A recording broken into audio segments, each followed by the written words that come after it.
Hello बच्चों, आप सभी का स्वागत है A2S एकेडमी में। दोस्तों, आज का ये जो वीडियो है वह क्लास 10th लाइट चैप्टर पे होगा और इस एक वीडियो से लाइट चैप्टर में आप सभी को अभी तक जितनी भी समस्याएं हो रही थी सारी समस्याओं का निवारण जो है इस वीडियो को वॉच करने के बाद खत्म होने वाला है। तो चलिए हम लोग फटाफट स्टार्ट करते हैं इस लाइट चैप्टर को और सारी कंफ्यूजन को आज यहीं पे समाप्त कर दिया जाएगा। ठीक है, चलिए लाइट चैप्टर साइंस में जो है वह बहुत ही इंपॉर्टेंट है। आपका जो एग्ज़ाम होगा, जो फिजिक्स का वेटेज होता है आप सभी के एग्ज़ाम में साइंस के पेपर में, उसमें लाइट चैप्टर जो होता है एक बहुत ही बेहतरीन चैप्टर है और यहाँ से न्यूमेरिकल्स की संख्या, थ्योरीज की संख्या और साथ ही साथ अब तो आपका 80 नंबर का जो पेपर है वह MCQs होने वाले हैं। अब पेपर होने वाला है आप सभी का, तो वहाँ पे MCQs क्वेश्चंस पूछे जाएंगे। तो उन सभी MCQs क्वेश्चन के लिए भी यह बहुत ही बेस्ट चैप्टर है। न्यूमेरिकल्स के लिए भी बहुत बेस्ट चैप्टर है। जब आप लोग डिस्क्रिप्टिव टाइप का पेपर दोगे, लिखने वाला पेपर जो इसमें जो आंसर्स लिखते हो, वहाँ पर भी ये चैप्टर जो है आप सभी के लिए बहुत बेस्ट होने वाला है। ठीक है, तो चलिए इस चैप्टर को, इस लाइट चैप्टर को आज एक वीडियो में हम लोग क्या करेंगे, खत्म कर देंगे। ठीक है, चलिए सबसे पहले हम लोग यह समझते हैं कि इस लाइट के चैप्टर में क्या क्या आप सभी लोगों को पढ़ना है। ठीक है, चलिए सबसे पहले उसी को देखा जाए। देखिए भाई, यह इस चैप्टर का नाम ही लाइट है। इस चैप्टर का नाम लाइट है, तो लाइट के बारे में जानना तो बहुत ज़रूरी है, क्योंकि इसी लाइट पे ही यह पूरा चैप्टर जो है वह डिपेंडेंट है। ठीक है, तो लाइट के बारे में जानना तो बहुत ही जरूरी है। ठीक है, इस लाइट को जानने के बाद हम लोग रिफ्लेक्शन ऑफ लाइट समझेंगे। Reflection of light, reflection of light, यह जो है रिफ्लेक्शन ऑफ लाइट जो है, यहाँ से थ्योरी वाला सेक्शन मिलता है देखने को। न्यूमेरिकल्स जो हैं बहुत छोटे छोटे पूछे जाते हैं, बहुत बड़े न्यूमेरिकल्स यहाँ से नहीं आएंगे। एक आध दो नंबर के न्यूमेरिकल्स जो है आप सभी के एग्जाम में देखने को मिल सकता है। ठीक है, जो कि हम यहाँ पे वीडियो में बताएंगे भी। ठीक, थ्योरी के अकॉर्डिंग, थ्योरी को अगर देखा जाए तो थ्योरी के ओवरव्यू से यह रिफ्लेक्शन ऑफ लाइट जो है, यह जो कंटेंट है यह इंपॉर्टेंट होने वाला है आप सभी के लिए। ठीक है, चलिए आगे इसमें हम लोग समझेंगे प्लेन मिरर। प्लेन मिरर में इमेज कैसी बन रही है और इस प्लेन मिरर से जितने भी क्वेश्चंस पूछे जाएंगे उन सभी क्वेश्चंस के बारे में आप सभी के सामने यहाँ पे डिस्कशन किया जाएगा। ठीक है, इस प्लेन मिरर को देखने के बाद हम लोग देखेंगे स्फेरिकल मिरर।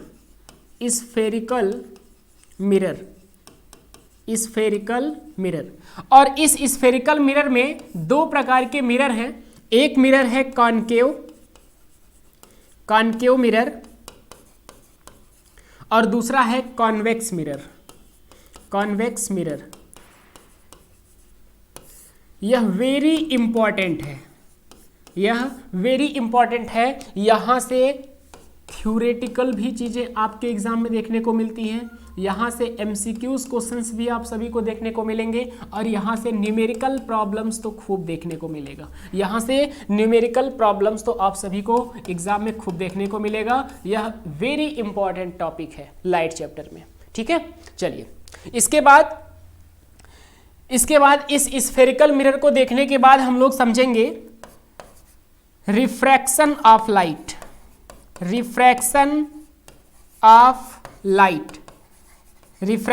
लाइट को देखेंगे और इस रिफ्रैक्शन ऑफ लाइट में आप ये देखोगे रिफ्रैक्टिव इंडेक्स। इस रिफ्रैक्टिव इंडेक्स से जो है MCQs क्वेश्चंस भी आते हैं और न्यूमेरिकल्स भी आप सभी को खूब देखने को मिलता है और अच्छे लेवल के न्यूमेरिकल्स यहाँ पर देखने को आप सभी को मिल जाएंगे। ठीक है, चलिए आगे बढ़ते हैं। आगे अगर हम बढ़ें तो इसमें रिफ्रैक्शन को ख़त्म करने के बाद, इस रिफ्रैक्शन ऑफ लाइट को फिनिश करने के बाद हम लोग आगे बढ़ेंगे और एक टॉपिक आपका बचेगा, वो होगा power of lens. Lens, power of lens. यहाँ से आप सभी को न्यूमेरिकल्स देखने को मिलेगा। 1 नंबर में, 2 नंबर में न्यूमेरिकल्स खूब पूछे जाते हैं यहाँ से, ठीक है। तो ये रहा आपका पूरा टॉपिक जो हम सभी को क्या करना है, इस लाइट के चैप्टर में पढ़ना है। देखने में तो लग रहा होगा कि सर ये 4 लाइन का टॉपिक है और आप इसको 1-1.5 घंटे में तो बड़े आराम से हम सभी को समझा सकते हैं, लेकिन देखने में भले ही यह छोटा लग रहा हो, लेकिन है बहुत डिस्क्रिप्टिव टाइप का, है बहुत ये लेंदी टॉपिक्स, ठीक है। लेकिन यह हमारा आप सभी से प्रॉमिस है कि आज लाइट के चैप्टर से जितनी भी कंफ्यूजन जो पढ़ा होगा उसी को कंफ्यूजन होगा, उन सारी कंफ्यूजन्स को दूर कर दिया जाएगा सिर्फ एक वीडियो से, ठीक है। चलिए, तो सबसे पहले हम लोगों को इस लाइट के बारे में समझना है कि यह लाइट क्या होती है। कुछ लाइट की प्रॉपर्टीज को हम लोग देखेंगे, क्योंकि यह चैप्टर ही लाइट है तो लाइट के बारे में जानना तो हम सभी के लिए बहुत ही कंपलसरी है, ठीक है। तो चलिए सबसे पहले हम लोग समझते हैं लाइट क्या होती है, ठीक है। लाइट क्या होती है, देखिए भाई, लाइट क्या है। लाइट एक प्रकार की एनर्जी है जो क्या करती है, हमारे आसपास में जो भी ऑब्जेक्ट हैं उन सभी ऑब्जेक्ट को विजिबल कराने के लिए, देखने के लिए रिस्पॉन्सिबल है। अब आप कहेंगे ये सर कैसे हो रहा है, हमारे आसपास में जो ऑब्जेक्ट्स हैं वह लाइट पे किस तरीके से डिपेंडेंट है, हम उनको तभी देख पाएंगे जब लाइट रहेगी। ऐसा क्यों, ऐसा कैसे होता है। देखिए, आज इस लाइट के चैप्टर से आपको यह समझना है कि आपके आसपास में जो भी ऑब्जेक्ट दिखते हैं उन पर लाइट इंसिडेंट होता है और वहां से लाइट क्या होती है, रिफ्लेक्ट होकर के हमारे आंखों में प्रवेश करती है, हमारी आंखों में प्रवेश करती है, तब जाकर के हम किसी ऑब्जेक्ट को देख पाते हैं। जैसे कि इस फिगर में आप सभी को दिख रहा होगा, इस फिगर में आप सभी को दिख रहा होगा, इसमें यहाँ पे एक एप्पल है और इस एप्पल पे क्या पड़ रही है, लाइट्स पड़ रही हैं। सन से निकलने वाली रेज जो है इस एप्पल पे पड़ रही हैं और इस एप्पल पे पड़ने के बाद यहाँ से लाइट जो है वो रिफ्लेक्ट होकर के इस आँख की तरफ बढ़ रही है, इस आँख में इंटर करेंगी और तब यह जो है ऑब्जर्व कर पाएगा, समझ पाएगा, देख पाएगा इस एप्पल को। बातें समझ रहे हो। तो ये जो प्रोसेस हो रहा है, एक बार लाइट यहाँ पे पड़ रही है और फिर यहाँ से रिफ्लेक्ट होकर के आंखों में प्रवेश कर रही है, ये कौन सा प्रोसेस है, यह है रिफ्लेक्शन ऑफ लाइट। यह क्या है, यह है रिफ्लेक्शन ऑफ लाइट। इसका मतलब यह है कि हमारे आसपास में जो भी ऑब्जेक्ट्स रखे हुए हैं उन सभी से एक प्रोसेस होता है जिसको रिफ्लेक्शन ऑफ लाइट कहते हैं, तभी उन ऑब्जेक्ट को हम लोग देखने में क्या है, समर्थ हैं। हम लोग तभी देखने के लिए क्या है, उस चीज को रिस्पॉन्सिबल हैं, ठीक है। आपने ये देखा होगा कि रात में जब हम लोग क्या करते हैं, स्विच ऑफ कर देते हैं, सारी बटन्स को हम लोग बंद कर देते हैं, तो हमारे रूम में अंधेरा छा जाता है और उस समय हमारे रूम में रखा हुआ एक भी ऑब्जेक्ट हम सभी को दिखता नहीं है। ऐसा क्यों, ऐसा इसलिए है कि जब लाइट रहती है तो लाइट हर एक ऑब्जेक्ट पे पड़ती है और वहां से लाइट का रिफ्लेक्शन होता है, वो हमारी आंखों में प्रवेश करता है, तभी हम उस ऑब्जेक्ट को देख पाते हैं, ठीक है। इसका मतलब यह है कि लाइट जो है यह एक ऐसा रिस्पॉन्सिबल, ऐसा फैक्टर है जो किसी दूसरे ऑब्जेक्ट को देखने में क्या करती है, मदद करती है, ठीक। चलिए आगे इसी में कुछ आपको और समझना है लाइट के ही बारे में। आपको याद रखना है कि लाइट जो है, light travel in straight direction. Light travel in straight direction. Light जो है वह स्ट्रेट डायरेक्शन में ट्रेवल करती है, इस तरीके से एकदम सीधे सीधे ऐसे, ठीक है। और यह जो है इसको रे ऑफ लाइट कहते हैं, इसको रे ऑफ लाइट कहते हैं। लाइट की यह रे है। आप लोगों को मैथ वाले गुरुजी बताए होंगे कि लाइट क्या होता है, रे क्या होता है, ठीक है। रे क्या होता है, लाइन क्या होता है, लाइन सेगमेंट क्या होता है, यह मैथ में आप सभी को बताया गया होगा। यहाँ पर रे कहने का तात्पर्य यह है कि रे उसे कहा जाता है जिसका एक एंडिंग पॉइंट होता है, इसका एक ये एंड वाला पॉइंट होता है और यह यूनिडायरेक्शनल होता है, एक ही तरफ यह बढ़ सकता है, इसलिए इसको क्या कहेंगे, इसलिए इसको रे कहा जाता है। इसलिए इसको क्या कहा जाता है, इसलिए इसको रे कहा जाता है। सन से निकलने वाला जो प्रकाश होता है वह सन से निकलने के बाद एक ही डायरेक्शन में बढ़ता है, इसलिए इसको सन रे कहा जाता है। सन रे, सूर्य की किरणें कहा जाता है, सूर्य की किरणें या फिर सन रे। ठीक है, क्लियर है, ये रे हो गया। अब लाइट जो है वह एक सिंगल डायरेक्शन, स्ट्रेट डायरेक्शन में ट्रेवल करती है। इसका अर्थ यह है कि लाइट जिस भी सोर्स से निकलती है उस सोर्स से एकदम सीधे सीधे वो ट्रेवल करती है, एकदम सीधे सीधे ट्रेवल करती है, टेढ़ी मेढ़ी ट्रेवल नहीं करती है। जैसे अगर हम लोग बाइक चला रहे हैं और उसकी हेडलाइट को ऑन करते हैं तो वह सीधे सीधे एकदम रोड के स्ट्रेट डायरेक्शन में ही सारी चीज़ों को विजिबल कराती है, पास वाली चीज़ों को विजिबल नहीं कराएगी। ठीक है, तो याद रखिएगा लाइट जो है वह किस में ट्रेवल करती है, स्ट्रेट डायरेक्शन में ट्रेवल करती है। दूसरा पॉइंट ये याद रखिएगा, दूसरा पॉइंट आपको ये याद रखना है कि स्पीड ऑफ लाइट जो है, अगर वैक्यूम पूछता है या फिर एयर के बारे में अगर पूछे कि इसमें स्पीड ऑफ लाइट कितनी है, तो याद रखिएगा 2.99 इंटू 10⁸ मीटर पर सेकेंड, मीटर पर सेकेंड स्पीड ऑफ लाइट है।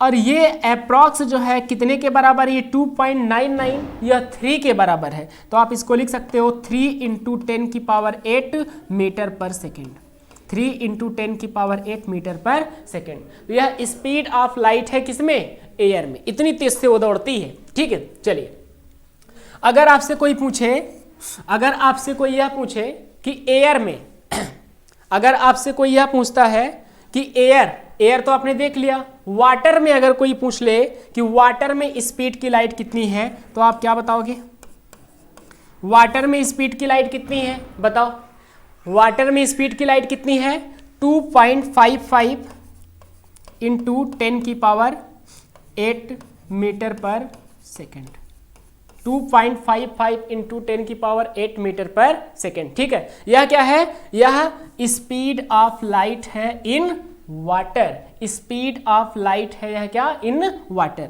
और अगर आपसे कोई ग्लास में पूछता है कि ग्लास में स्पीड की लाइट कितनी है, तो याद रखिएगा speed of light in glass जो है वह 2 इंटू 10⁸ मीटर पर सेकेंड है, 2 इंटू 10⁸ मीटर पर सेकेंड है। ठीक है, याद रखना ये सब पूछता है, MCQ में पूछता है, तुमसे कह रहे हैं। ठीक है, चलो इधर देखो, अब आप ये देख रहे हो कि सर एयर में स्पीड की लाइट बहुत तेज है, बहुत ज़्यादा है, जबकि वाटर में स्पीड की लाइट जो है वो थोड़ा कम हो गई। और अगर ग्लास के बारे में देखें तो ग्लास में तो और भी कम हो गई, और भी कम हो गई। अरे ऐसा क्यों हो रहा है, अरे भाई सिंपल सी बात है, एक एग्जाम्पल जरा समझो। अगर मैं तुमसे बोलूँ कि दौड़ लगाओ जरा इसी एयर में, तो आप बहुत तेज से दौड़ोगे। मैं बोलूँ जरा पानी में दौड़ लगाओ, पानी में दौड़ लगाओ, या फिर कोई खेत जो है पानी से भरा हुआ है उसमें कीचड़ है, हम बोले कीचड़ में जरा दौड़ लगाओ, तो क्या आप जितनी स्पीड से एयर में दौड़ लगा रहे थे, क्या उतनी ही स्पीड से आप उस कीचड़ में या फिर उस पानी में दौड़ पाओगे? नहीं दौड़ पाओगे। हमको रोकने वाला, हमको रेजिस्ट करने वाला जो फैक्टर है वो बढ़ गया है। ठीक है, उसी प्रकार इस लाइट को रेजिस्ट करने वाला जो फैक्टर है वह वाटर में बढ़ जाता है, जबकि ग्लास में और भी ज़्यादा बढ़ जाता है, ग्लास में और भी ज़्यादा बढ़ जाता है। इसलिए यहाँ पर स्पीड की लाइट क्या है, कम है इन कंपेयर टू एयर। ठीक है, याद रहेगा। चलिए, और इसमें क्या आपको याद रखना है, याद रखिएगा कि जो ये सन की वाइट लाइट है, ये जो सन की वाइट लाइट है, ये जो सन की वाइट लाइट है, यह वाइट लाइट 7 कलर्स को इसने क्या किया है, इंक्लूड किया है। नाम याद रखिएगा, VIBGYOR,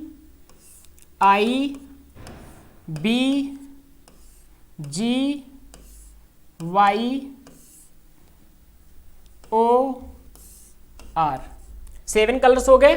ठीक है, ये 7 कलर्स हैं, ये व्हाइट लाइट में होता है। जो भी व्हाइट लाइट्स हैं, अभी यहाँ पे देखिए जो इस समय हमारे सामने हमको फोकस करने के लिए बल्ब जल रहे हैं उसमें भी 7 कलर्स है। सन से निकलने वाली जो लाइट है उसमें क्या है 7 कलर्स हैं। वो कलर्स आपसे पूछा जा सकता है MCQ क्वेश्चंस के माध्यम से। तो याद रखिएगा V फॉर क्या होता है violet, V for violet, I for indigo, indigo, B for blue, B for blue, G for green, G for green, Y for yellow, yellow, O for orange, O for orange,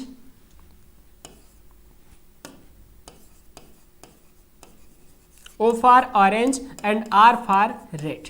ठीक है, ये colours हैं। यह white light में यह सभी colours जो हैं वह प्रेजेंट होते हैं, violet, indigo, blue, green, yellow, orange और रेड। ठीक है, यह ऐसे कलर्स हैं जो वाइट लाइट में प्रेजेंट होते हैं, जो वाइट लाइट में प्रेजेंट होते हैं। ठीक है, याद रहेगा। चलिए अब एक क्वेश्चन और यहीं पे याद रखिएगा, ब्लू, ब्लू, ग्रीन, ग्रीन और इसके बाद रेड। यह 3 कलर ऐसे हैं जिनको प्राइमरी कलर कहा जाता है। कौन कौन सा? ब्लू, ब्लू, ग्रीन, ग्रीन और इसके बाद यहाँ पे क्या हो जाएगा रेड। यह 3 कलर्स ऐसे हैं जिनको प्राइमरी कलर्स के नाम से जाना जाता है। यह क्या है? यह सभी प्राइमरी कलर्स हैं, यह प्राइमरी कलर है। ठीक है, याद रहेगा। आपसे एग्जाम में पूछेगा कि इन कलर्स में से कौन सा कलर प्राइमरी कलर है, तो क्या बताओगे?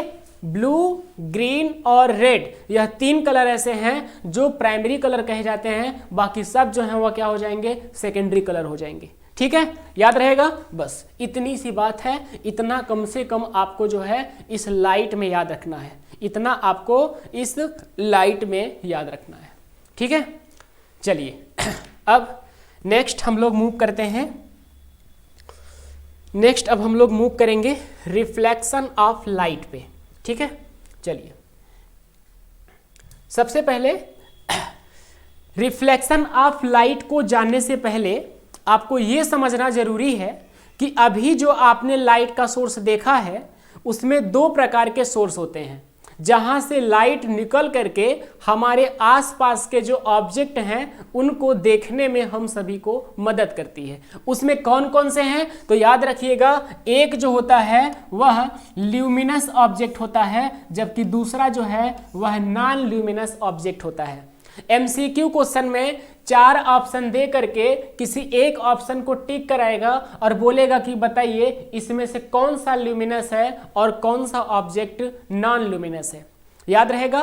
तो याद रखिएगा भाई, ल्यूमिनस ऑब्जेक्ट उसे कहते हैं जो लाइट को इमिट करता है, जो लाइट को प्रोड्यूस करता है, उसे ल्यूमिनस कहा जाता है। जबकि नॉन ल्यूमिनस ऑब्जेक्ट ऐसे होते हैं जो लाइट को एमिट नहीं करते हैं, उसे नॉन ल्यूमिनस ऑब्जेक्ट कहा जाता है। एग्जांपल जरा देखिए, यहाँ पर ये टार्च है, इस टार्च में सेल लगाया गया है, इसको एक सर्किट के थ्रू बंद कर दिया गया है। यहाँ से जैसे हम इसको ऑन करेंगे यह लाइट क्या करेगी? एक लाइट के सोर्स को क्या करेगी? प्रोड्यूस करेगी। इसलिए यह क्या है? एक ल्यूमिनस ऑब्जेक्ट है। ठीक है, यहाँ पे सन, जो सूर्य देवता हैं, जो इस पूरे संसार को जगमग करा रहे हैं, यह भी क्या है? एक प्रकार का ल्यूमिनस ऑब्जेक्ट है। ठीक है, यहाँ पर एक जंतु आप लोग देखते हो, रात के समय में आप सभी को दिखता होगा, जिसको जुगनू के नाम से आप जानते हो। वह क्या करता है? चमकता रहता है, वह भी चमकता रहता है।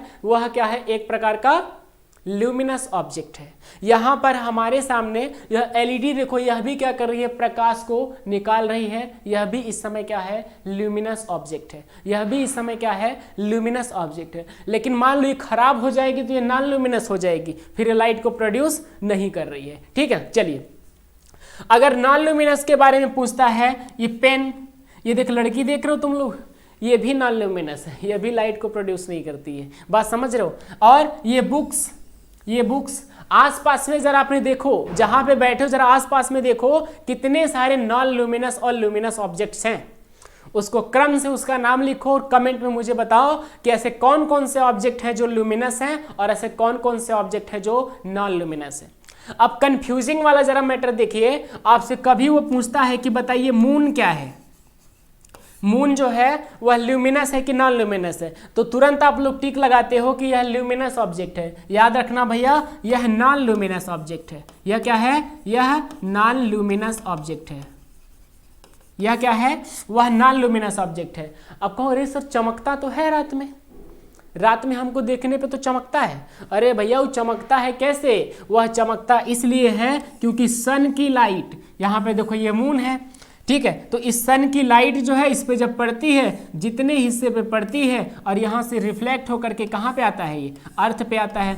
तो जितना पार्ट यह चमक के यहाँ से रिफ्लेक्ट होकर के अर्थ पे पहुँचा है, तो हम लोग कहते हैं वो देखो मून इतना दिख रहा है। तो अलग अलग शेप का मून का दिखना इसलिए पॉसिबल है क्योंकि अलग अलग पार्ट पे सन की लाइट भी वहां पे जाके पड़ती है। जितने पार्ट पे पड़ेगी उतना पार्ट आप सभी को क्या होगा? विजिबल होगा। यह क्या है? सन है। यह क्या है? मून है।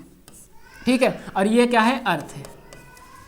यह क्या है? अर्थ है। याद रहेगा। तो मून क्या है? मून जो है वह नॉन ल्यूमिनस ऑब्जेक्ट है। मून क्या है? वह नॉन ल्यूमिनस ऑब्जेक्ट है। याद रहेगा। चलिए एक और याद रखिएगा, जितने भी स्टार्स होते हैं, जितने भी स्टार्स होते हैं यह सभी ल्यूमिनस ऑब्जेक्ट की कैटेगरी में रखे गए हैं। जितने भी स्टार्स हैं, सन भी एक प्रकार का स्टार्स है। जो स्टार आपको ट्विंकलिंग करते हुए नजर आते हैं आसमान में, वह ट्विंकलिंग तो नहीं करते हैं लेकिन वो हमको ट्विंकल करते हुए नजर आते हैं। ऐसा क्यों? ऐसा एटमॉस्फेरिक रिफ्रैक्शन के कारण होता है। ऐसा एटमॉस्फेरिक रिफ्रैक्शन के कारण होता है। ठीक है, लेकिन अब आपका क्वेश्चन ये होगा कि सर ये स्टार्स बड़े छोटे नजर आते हैं, तो छोटे नजर आने का कारण यह होता है कि वह हमसे बहुत दूरी पे स्थित हैं।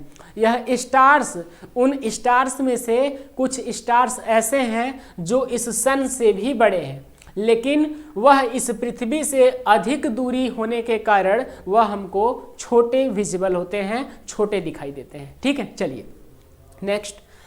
तो ये आपने समझा कि ल्यूमिनस ऑब्जेक्ट क्या होता है और नॉन ल्यूमिनस ऑब्जेक्ट क्या होता है। यहां से एक आध दो नंबर का क्वेश्चन आप सभी के एग्जाम में मिल सकता है। ठीक है, चलिए नेक्स्ट।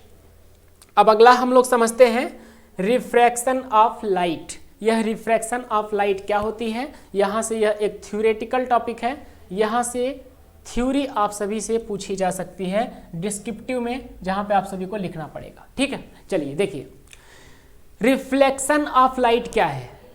सबसे पहले तो आप लोग ये समझ जाइएगा, फिर रिफ्लेक्शन के बाद हम आपको रिफ्रैक्शन समझाएंगे। और बहुत सारे बच्चे ऐसे हैं जो पूछेगा रिफ्रैक्शन तो लिखेंगे reflection.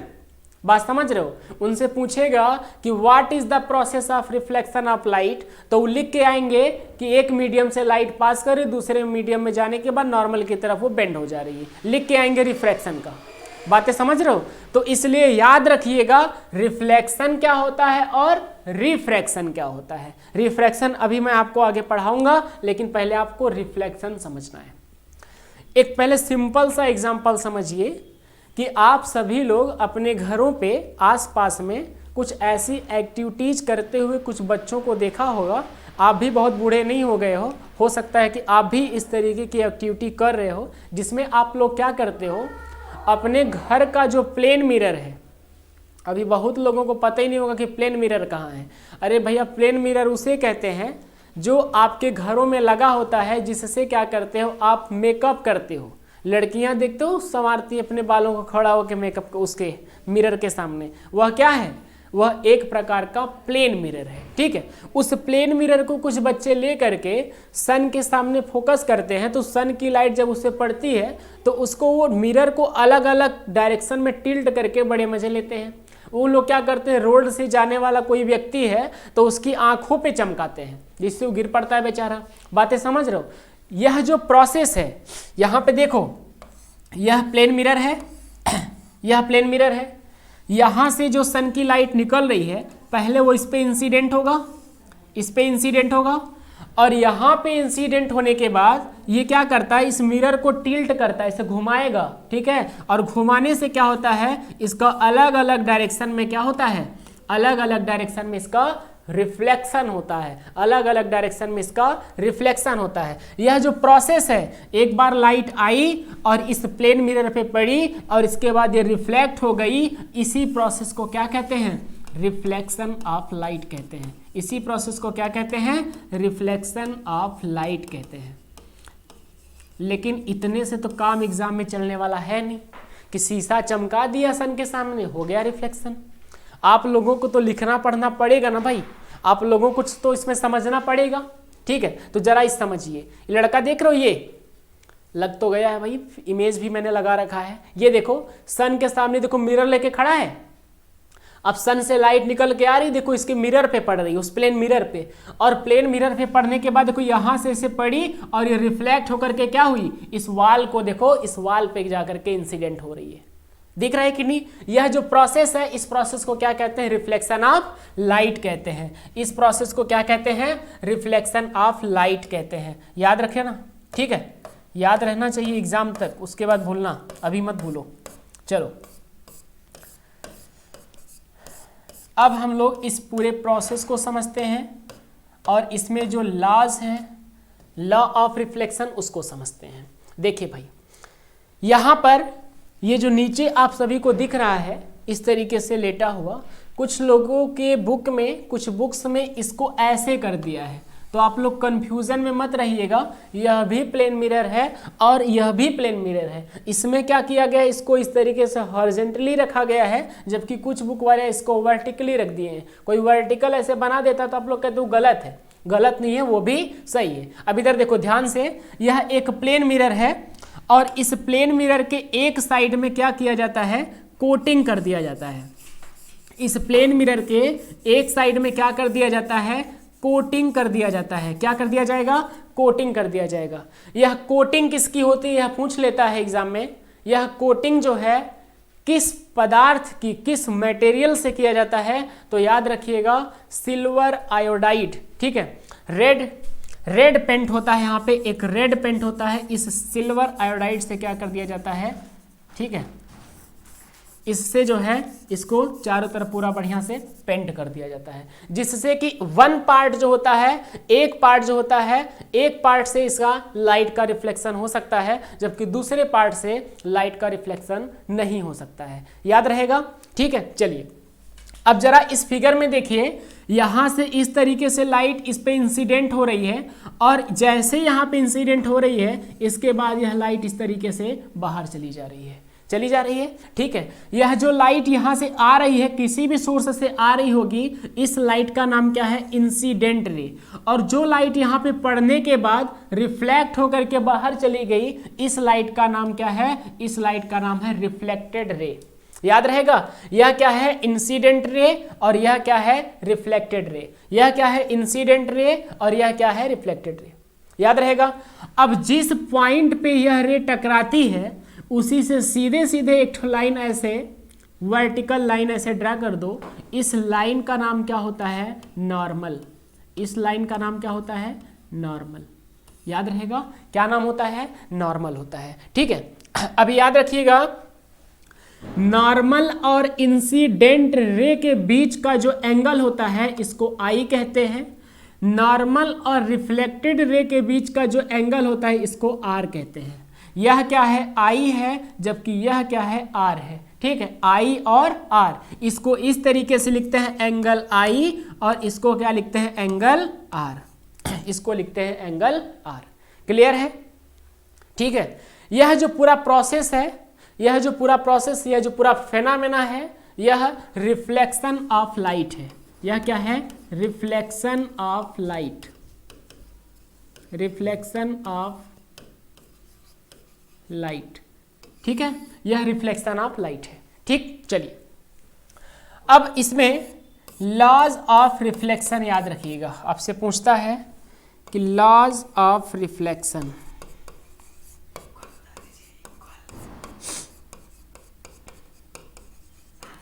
Laws of reflection, laws of reflection याद रखिएगा भैया कि लॉज ऑफ रिफ्लेक्शन क्या होता है। तो पहला लॉ ये याद रखिएगा, पहला लॉ ये याद रखिएगा कि incident ray, incident ray, normal and reflected ray are lie in same plane,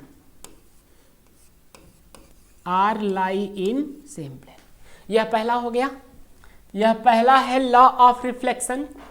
और दूसरा याद रखिएगा, इसमें दूसरा क्या है, angle i are always angle r के, ठीक है।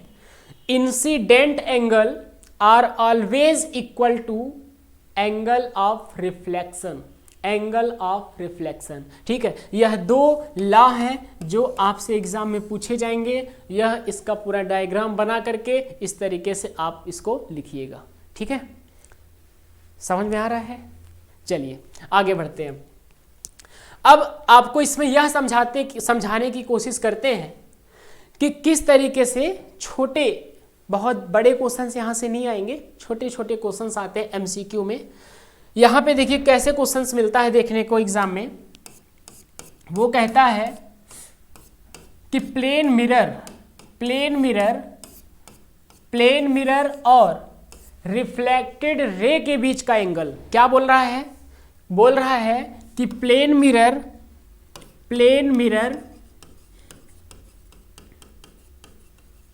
और रिफ्लेक्टेड रे, इनके बीच का जो एंगल है वह 30 डिग्री है। तो हमें बताइए कि एंगल आई कितना होगा और एंगल आर कितना होगा। एंगल आई बोल रहा है कितना होगा और एंगल आर बोल रहा है कितना होगा, ठीक है। तो याद रखिएगा भाई, बोला क्या है कि प्लेन मिरर और रिफ्लेक्टेड रे के बीच का एंगल। तो प्लेन मिरर कहाँ है? यह है। रिफ्लेक्टेड रे कहाँ है? यह है। तो इन दोनों के बीच का एंगल कितना है? 30 डिग्री। इन दोनों के बीच का एंगल कितना है? 30 डिग्री। तो इस प्लेन मिरर से यह नॉर्मल जो है, इसके बीच का एंगल कितना होगा? तो आपको सर ये 90 डिग्री होगा। जब ये 30 है तो यह कितना हो जाएगा? 60 डिग्री। यह कितना हो जाएगा? 60 डिग्री हो जाएगा, ठीक है। और जब ये 60 है तो यह भी 60 डिग्री ही होगा। जब यह 60 डिग्री है तो यह भी 60 डिग्री ही होगा। क्यों होगा? क्योंकि हम एक लॉ को पढ़े हैं जिसमें एंगल आई और एंगल आर जो होते हैं वह ऑलवेज इक्वल होते हैं, ठीक है। इसलिए जो है यह वाला अगर एंगल 60 है तो यह वाला एंगल भी 60 डिग्री होगा। अर्थात एंगल आई और एंगल आर जो है वह कितना होगा? वह 60 डिग्री होगा, ठीक है। याद रहेगा बस। और दूसरा क्वेश्चन किस तरीके से पूछेगा? दूसरा क्वेश्चन आपका बहुत ही सिंपल इस तरीके से बोलेगा कि angle between normal and incident ray are 30 degree. बोलेगा कि angle between normal and incident ray are 30 degree. तो भैया देखिए, ये नॉर्मल है, ये इंसिडेंट रे है, इसके बीच का एंगल कितना है? 30 डिग्री। और जब एंगल आई की वैल्यू 30 डिग्री है, जब एंगल आई की वैल्यू 30 डिग्री है तो एंगल आर की वैल्यू भी कितनी होगी? 30 डिग्री होगी। यह क्यों होगा?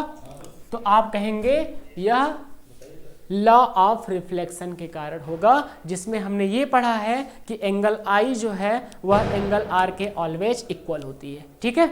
याद रहेगा, ठीक है। तो ये रहा आपका रिफ्लेक्शन ऑफ लाइट। इससे ज़्यादा कुछ नहीं पूछेगा, जितना पढ़ा रहे हैं बस इतना सब पढ़ लो, आराम से टॉप कर जाओ, ठीक है। चलो अब हम लोग समझते हैं प्लेन मिरर क्या होता है। हम लोग समझते हैं कि प्लेन मिरर क्या होता है और इस प्लेन मिरर से किस तरीके से क्वेश्चंस जो हैं हम लोगों के एग्जाम में पूछे गए हैं, ठीक है।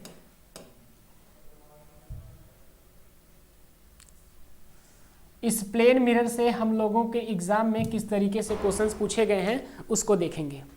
सबसे पहले आप समझिए कि प्लेन मिरर होता क्या है। यह प्लेन मिरर क्या है?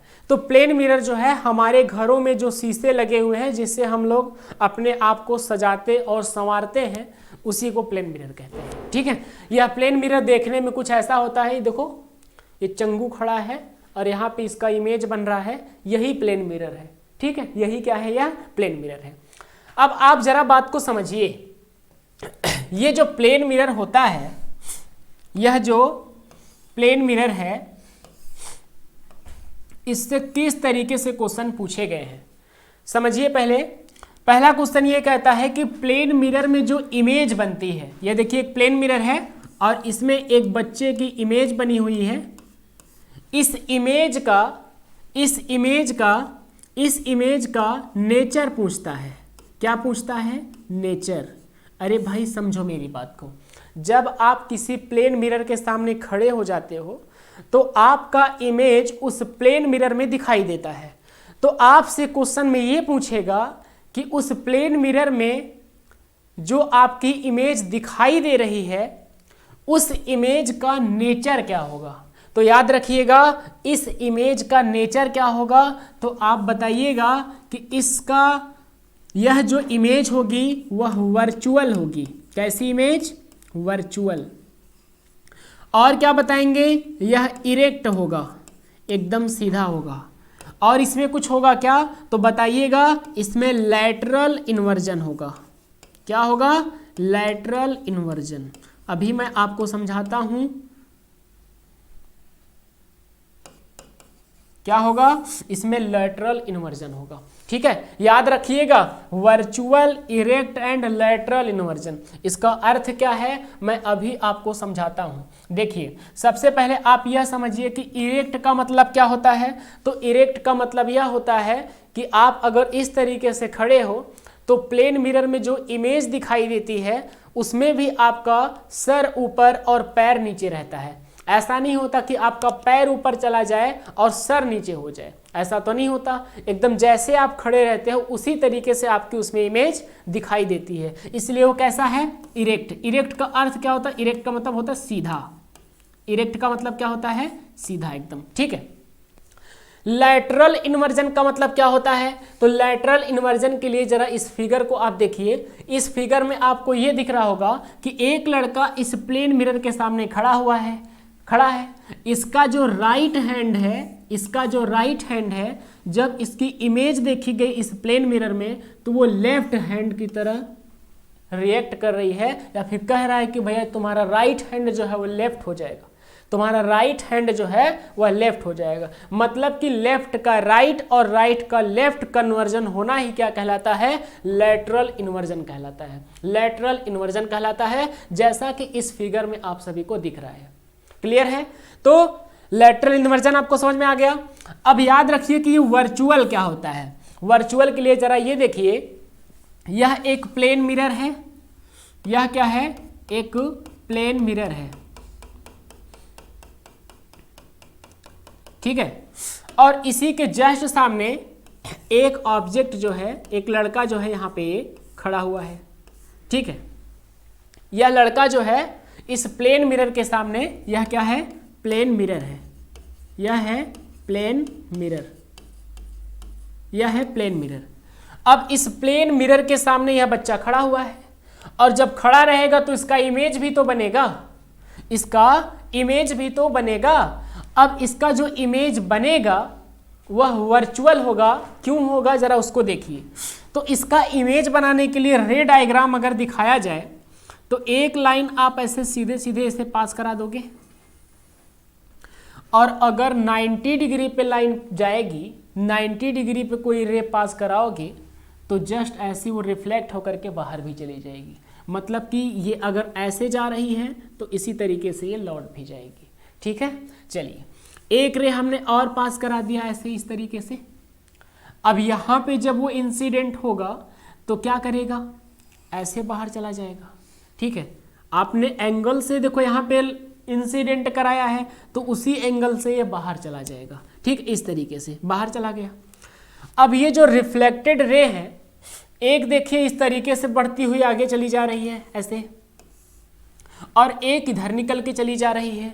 ये दोनों कभी मिलेंगे ही नहीं, तो रियल बनने का तो कोई सवाल होता ही नहीं है। लेकिन अगर हम इन दोनों को आगे बढ़ाएं, अगर हम इन दोनों को डॉटेड लाइनों के द्वारा आगे बढ़ाएं,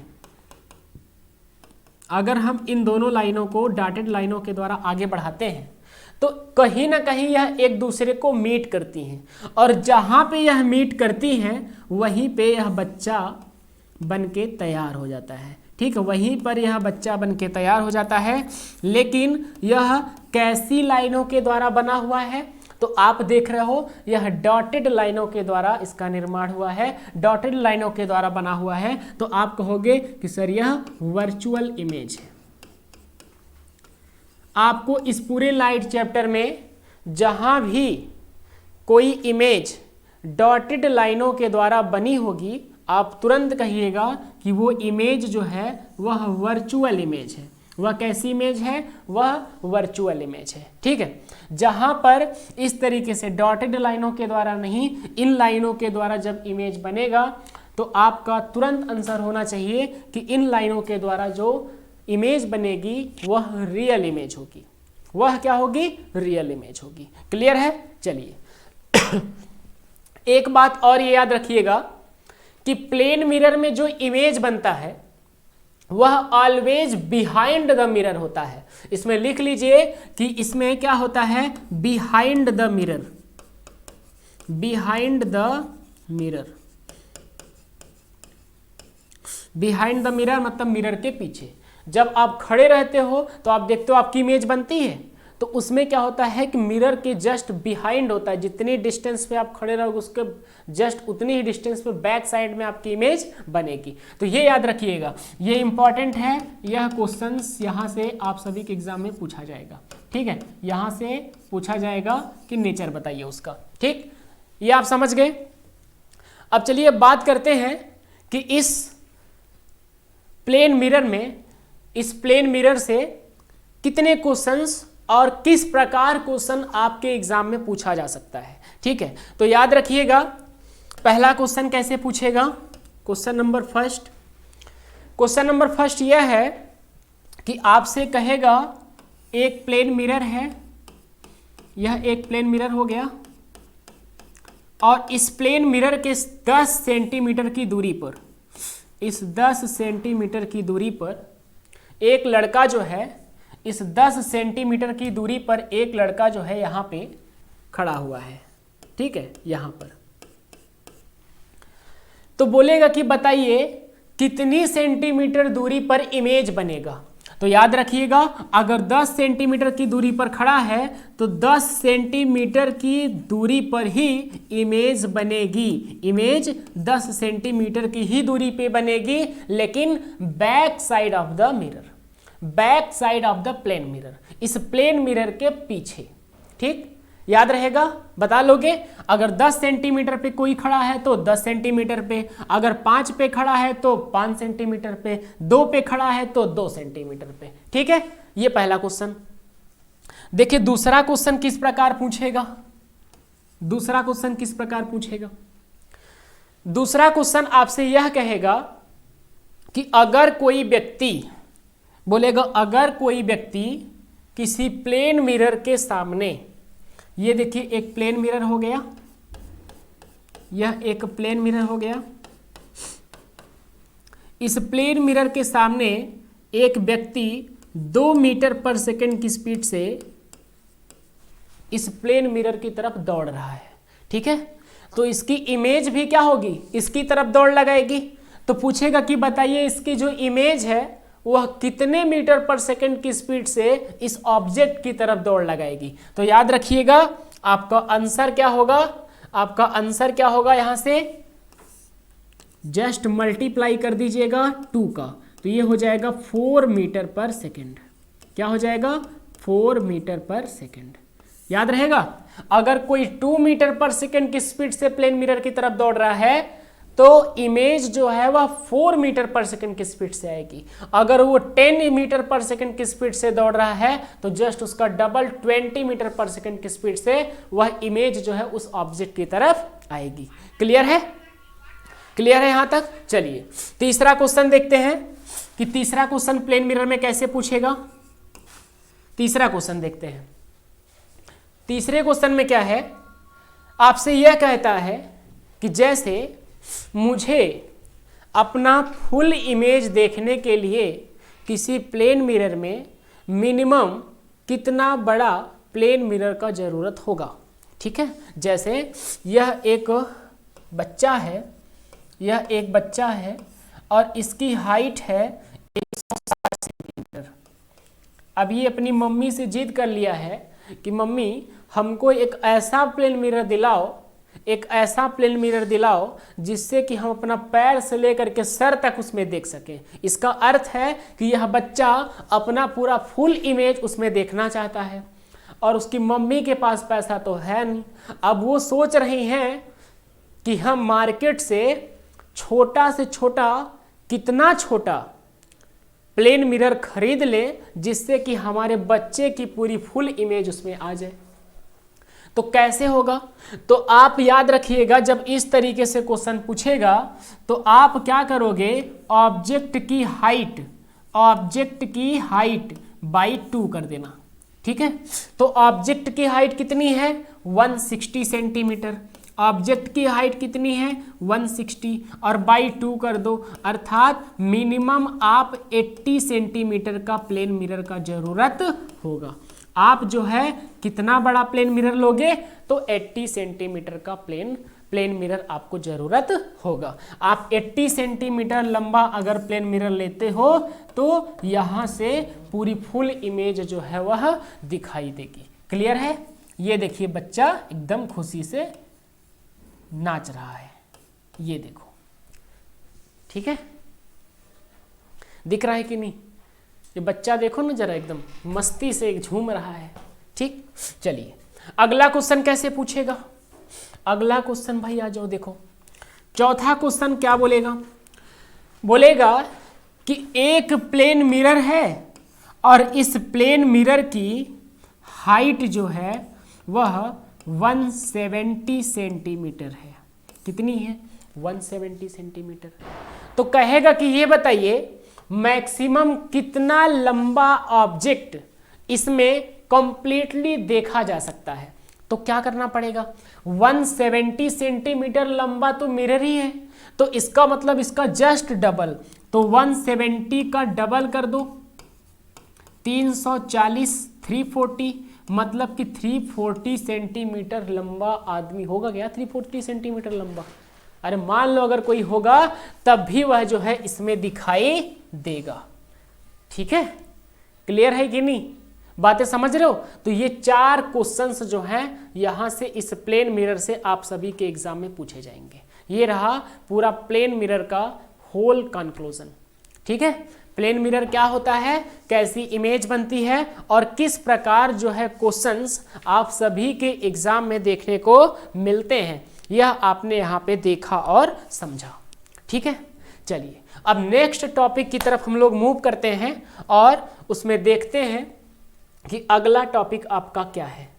देखिए भाई, अब अगला टॉपिक जो है वह है स्फेरिकल मिरर। क्या है अगला टॉपिक आपका जो है वह है स्फेरिकल मिरर।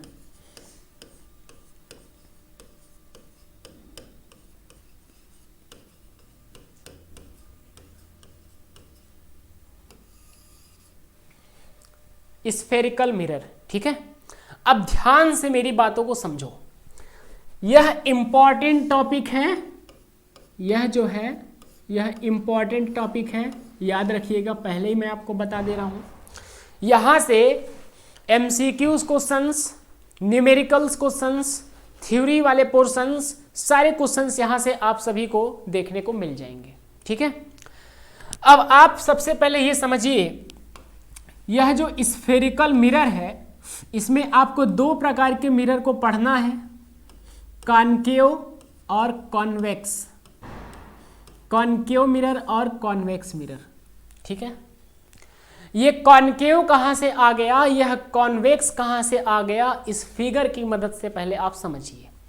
आपको यहां पर एक सर्कल दिख रहा होगा, सर्कल, और अगर इस सर्कल को हम यहां से एक कट लगाएं तो हमको ये वाला पार्ट नजर आएगा, कुछ इस तरीके से एक पार्ट हमको मिलेगा ऐसे।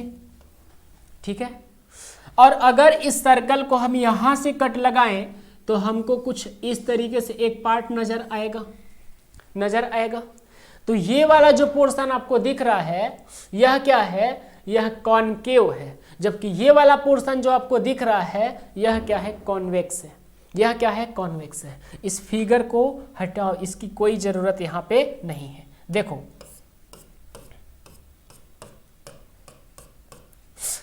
यह जो कॉनकेव और कॉन्वेक्स है, आपने यह देखा, ये दोनों जो है इस स्फेरिकल मिरर के पार्ट है। आप नीचे यह लिख सकते हो कि concave and convex are the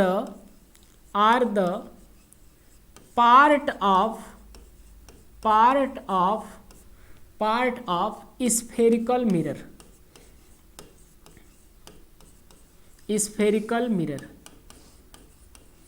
ठीक है।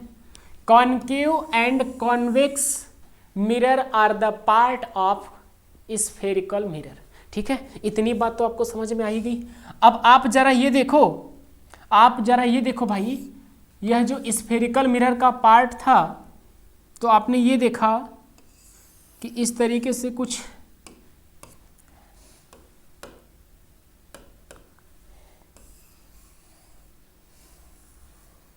यह इस तरीके से एक स्फीयर और एक ये दूसरा, ठीक है।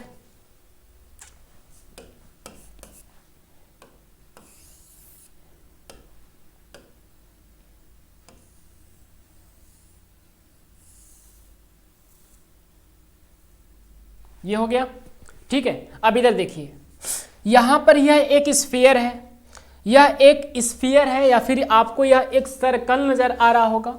तो कहीं ना कहीं अगर यह सर्कल है तो इसका एक सेंटर वाला पॉइंट होता है, तो इसका भी एक सेंटर वाला पॉइंट होगा कि नहीं। अब हमने क्या किया, यहां से इसको इस तरीके से इसमें कट लगा दिया और इसमें इस तरीके से कट लगा दिया। कट लगाने के बाद इस वाले पार्ट को छोड़ दीजिए, बस इस वाले पार्ट को देखिए, इस वाले पार्ट को, और इसमें इस वाले पार्ट को छोड़ दीजिए, बस इस वाले पार्ट को देखिए। बात समझ में आ रही कि नहीं, ठीक है। अब देखो, जो सर्कल का डायमीटर होता है, डायमीटर क्या होता है, जो सेंटर से पास करता है, दोनों साइड में टच करता है, ठीक है। तो एक लाइन में ऐसे ड्रा करूं, इसके सेंटर से ऐसे पास कराऊं और एकदम सीधे सीधे ऐसे जा रहा है, ठीक है। तो आपको ये दिख रहा होगा कि यहां पर जो ये मिरर है, इसके बीच में एकदम ये टच कर रहा है, और यहां से अगर मैं ऐसे पास कराऊं तो ये भी ऐसे बीच में जाके टच कर रहा है। अब यहां पे कुछ ज्यादा हो जाएगा, इसको बाहर निकालते हैं, तब आपको ज्यादा समझ में आएगा। तो हमने क्या किया, यहां से इस वाले पार्ट को बाहर कर लेते हैं, तो कुछ इस तरीके से आएगा, और इसमें से इस वाले पार्ट को बाहर कर लेते हैं, तो आपको कुछ ऐसा नजर आएगा, ठीक। अब ये देखो, सेंटर से जो लाइन ऐसे पास कर रही थी, वह इस मिरर के बीचों बीच ऐसे इसको दो भागों में डिवाइड कर रही है, ठीक है। इसको दो भागों में डिवाइड कर रही है, तो कुछ इस तरीके से एक लाइन हमने यहाँ पे ड्रा कर दिया, और यहाँ पर कुछ इस तरीके से एक लाइन हमने ड्रा कर दिया, ठीक है। इस स्फीयर, इस सर्कल का जो सेंटर था, तो हमने यहाँ पे सेंटर भी रिप्रेजेंट कर दिया कि भाई यह इसका सेंटर है C, और इसमें भी इसका सेंटर होगा C, ठीक है। यहां तक तो बातें समझ में आ रही होंगी आपको। और यहां पर एक साइड में क्या कर दिया जाता है, पेंट कर दिया जाएगा, जिससे एक साइड इसका क्या हो, रिफ्लेक्टिंग हो, एक साइड से क्या हो, इसको रिफ्लेक्टिंग हो, और एक साइड जो है वो रिफ्लेक्टिंग नहीं होना चाहिए। यह एक साइड इसका रिफ्लेक्टिंग हो गया और दूसरा साइड रिफ्लेक्टिंग नहीं है। क्लियर है, यहां तक समझ में आ रहा है।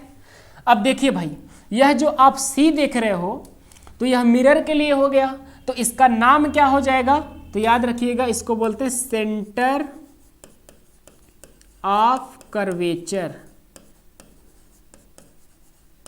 ठीक है, सेंटर ऑफ कर्वेचर। और जहां पर यह लाइन टच करती है इस मिरर को, इसका नाम होता है P, और इसको कहते हैं पोल। यहां पर भी उसी प्रकार P होगा, ठीक है, यहां पर भी उसी प्रकार P होगा। अब P और C का जो मिड पॉइंट होता है, P और C का जो मिड पॉइंट होता है, उसको कहते हैं क्या, F, और F का नाम क्या होता है, फोकस।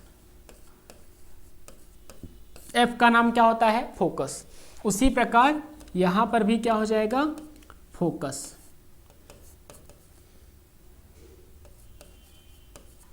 ठीक है, याद रहेगा। यह भी हो गया फोकस और यह भी फोकस हो गया। यह सेंटर ऑफ कर्वेचर, यह भी सेंटर ऑफ कर्वेचर, यह पोल है। क्लियर है यहां तक, ठीक है, अब चलिए आगे बढ़ते हैं। अब आपके मैथ वाले गुरुजी के पास चलना पड़ेगा, कुछ बातें वही क्लियर करेंगे। चलिए आइए, देखिए भाई, ये वाई एक्सिस और ये एक्स एक्सिस, ठीक है, यह क्या है, वाई एक्स एक्सिस हो गई और यह क्या हो गई, वाई एक्सिस हो गई। जहाँ पे ये दोनों मिलती हैं इसको 0 0 बोला जाता है, मतलब कि ये एक्स एक्सिस पे भी 0 है और वाई एक्सिस पे भी 0 है। अब अगर इस 0 से आप इधर बढ़ोगे, अगर आप इस 0 से इधर जाओगे तो प्लस कंसीडर किया जाता है, जबकि इस 0 के इस साइड में आओगे तो माइनस कंसीडर किया जाता है, ठीक है। जबकि इस तरफ आओगे तो क्या हो जाएगा, माइनस कंसीडर किया जाएगा। बातें क्लियर हैं? अच्छा, एक चीज यहां पे छूट गया था, इसको लिख लेना भाई, इसका नाम प्रिंसिपल एक्सिस। क्या है, प्रिंसिपल एक्सिस, ठीक है। ये जो लाइन है ना, ये जो सीधे सीधे लाइन पास कर रही है, इस मिरर को 2 भागों में बांट रही है, इसका नाम क्या है, प्रिंसिपल एक्सिस। चलिए अब मैथ वाले गुरुजी के पास चलते हैं और यहां से समझते हैं। जरा देखिए भाई, यह एक्स एक्सिस है और यह क्या है, वाई एक्सिस है। जहां पे ये एक दूसरे को कट करती हैं वह पॉइंट क्या होता है, 0,0। वह क्या होता है, 0,0। अब अगर मान लीजिए कि हम एक बच्चा को लेके यहां पे खड़ा कर दें और हम बोले कि इस ओरिजिन से इस बच्चे की डिस्टेंस कितनी है, तो आपको 1 मिनट सर, अभी मैं आपको बताता हूं। अगर यहां तक मान लो 5 है तो आप बोलोगे सर ये 5 सेंटीमीटर की दूरी पर ये बच्चा खड़ा है इस ओरिजिन वाले पॉइंट से। बोलो क्लियर है? ये बताइए, आप प्लस 5 सेंटीमीटर बोलोगे या फिर माइनस 5 सेंटीमीटर बोलोगे? आपको नहीं गुरुजी, हम इधर वाला देख रहे हैं, इधर कंसीडर कर रहे हैं, तो हम प्लस 5 सेंटीमीटर बोलेंगे, हम माइनस नहीं बोलेंगे। बात समझ रहे हो? और अगर मान लो वही बच्चा यहाँ पे आके खड़ा हो गया होता और इसके नीचे यहाँ पे 10 है, तो आप बोलते सर ये माइनस 10 सेंटीमीटर की दूरी पे खड़ा है, ओरिजिन से ये माइनस 10 सेंटीमीटर की दूरी पर खड़ा है। बातें समझ रहे हो? तो इस ओरिजिन से इधर जितनी भी डिस्टेंस आप मेजर करोगे, कंसीडर करोगे, वो निगेटिव में लिया जाएगा, जबकि इस ओरिजिन से इधर जितनी भी डिस्टेंस आप कंसीडर करोगे उसको प्लस में लिया जाएगा। सेम उसी प्रकार यहां पर है। आइए यहां पर आपको समझाते हैं। देखिए यहां पर इस पोल से हमने क्या किया, इस तरीके से एक लाइन ऐसे ड्रा कर दी, ड्रा कर दिया, और इसको थोड़ा सा प्रिंसिपल एक्सिस को मैं ऐसे आगे बढ़ा देता हूं आपको समझाने के लिए, ठीक है, जिससे कि आप अच्छे से समझ पाओ। अब याद रखिएगा कि P और F के बीच की जो डिस्टेंस होती है इसको F कहते हैं। P और F के बीच की जो डिस्टेंस होती है इसको क्या कहते हैं, F कहते हैं। और इस F का नाम होता है फोकल लेंथ। क्या नाम होता है, फोकल लेंथ। उसी प्रकार यहां पे भी होगा, P और F के बीच की जो डिस्टेंस है इसको क्या बोलेंगे, स्मॉल f, और इसको क्या कहेंगे, फोकल लेंथ। अब बात है कि सर इसमें प्लस लेंगे कि माइनस। अब जरा ये देखिए, ये ओरिजिन है, अब यहां से इस साइड में है, देखो इस ओरिजिन से इधर इस साइड में, तो जितनी भी डिस्टेंसेस होंगी वो निगेटिव में कंसीडर की जाएंगी। इसलिए याद रखिएगा, जो कॉनकेव होता है, जो कॉनकेव मिरर होता है, उसमें फोकल लेंथ जो होती है वह निगेटिव होती है।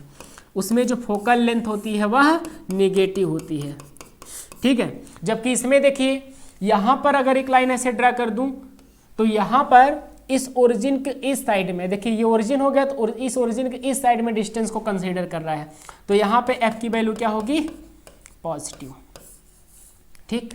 यह बहुत ही इंपॉर्टेंट है, आपको कब प्लस लेना है, कब आपको माइनस लेना है, इसमें आप सभी लोग कंफ्यूज हो जाते हो, जिससे आपका जो बेहतरीन न्यूमेरिकल्स इसमें पूछे गए हैं या फिर पूछे जाएंगे अभी तक, आप उसको गलत कर देते हो। एक प्लस माइनस का साइन जो है वह पूरे क्वेश्चन के रिदम को बिगाड़ देगा और आपका आंसर 100% गलत आ जाएगा, ठीक है।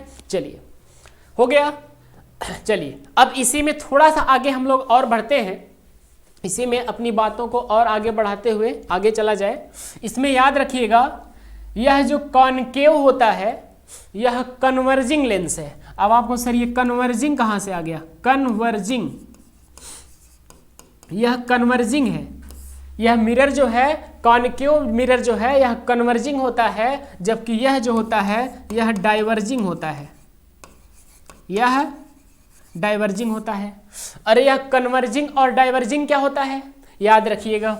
ये देखिए कॉनकेव हो गया, इसकी ये प्रिंसिपल एक्सिस हो गई, तो प्रिंसिपल एक्सिस के पैरेलल जितनी भी लाइट्स आती हैं, जितनी भी रे आएंगी, वह क्या होती हैं, फोकस से पास करती हैं। यह फोकस पॉइंट है इसका, तो कुछ इस तरीके से यह पास करेंगी।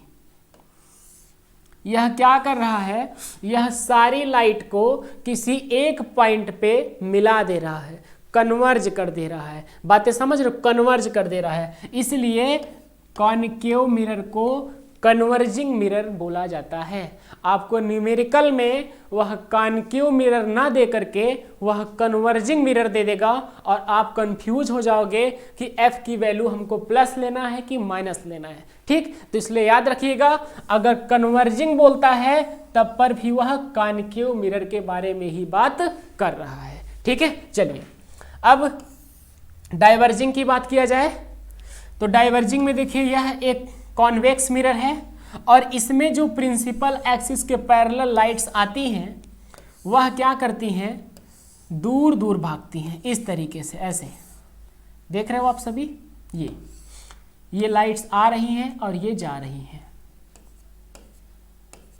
ये ठीक है। यह क्या करता है, किसी एक पॉइंट पे यह क्या करता है, सारी रेज को मिला दे रहा है, जबकि यह क्या कर रहा है, प्रिंसिपल एक्सिस के पैरेलल आने वाली जो भी रेज हैं उनको यह डाइवर्ट कर दे रहा है, दूर दूर भगा दे रहा है। इसलिए यह क्या है, डाइवर्जिंग है और यह क्या है, कन्वर्जिंग है। ठीक है, बातें समझ में आ रही हैं। यह स्फेरिकल मिरर के बारे में है।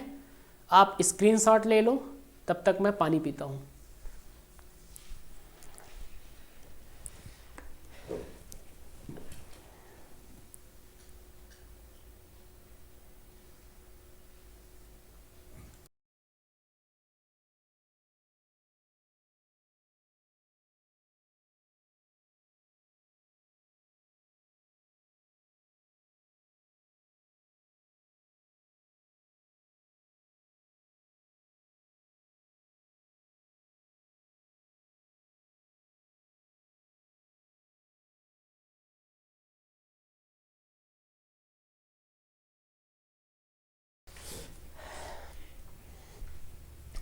चलिए भाई, तो ये स्फेरिकल मिरर आपने समझा, देखा कि यहाँ पर कौन सा कन्वर्जिंग है और कौन सा मिरर डाइवर्जिंग है, कब किसमें फोकल लेंथ प्लस है और किसमें फोकल लेंथ माइनस है, यह सभी आपने यहाँ पर देख लिया। ठीक है, अब इसी में थोड़ा सा आपको और यह समझना है, थोड़ा सा आपको इसमें यह समझना है कि ये जो मिरर है, यह जो कॉनकेव है और यह जो कॉन्वेक्स है। अच्छा, पहचान कैसे करोगे, देखो कॉनकेव, इसमें आप लोग कंफ्यूज हो जाते हो कि कॉनकेव कैसा होता है और कॉन्वेक्स कैसा होता है। तो केव में याद रखिएगा, इसका जो रिफ्लेक्टिंग वाला सरफेस होता है, जहां से लाइट का रिफ्लेक्शन होता है, वह दबा हुआ होता है। वह कैसा होता है, वह दबा हुआ होता है।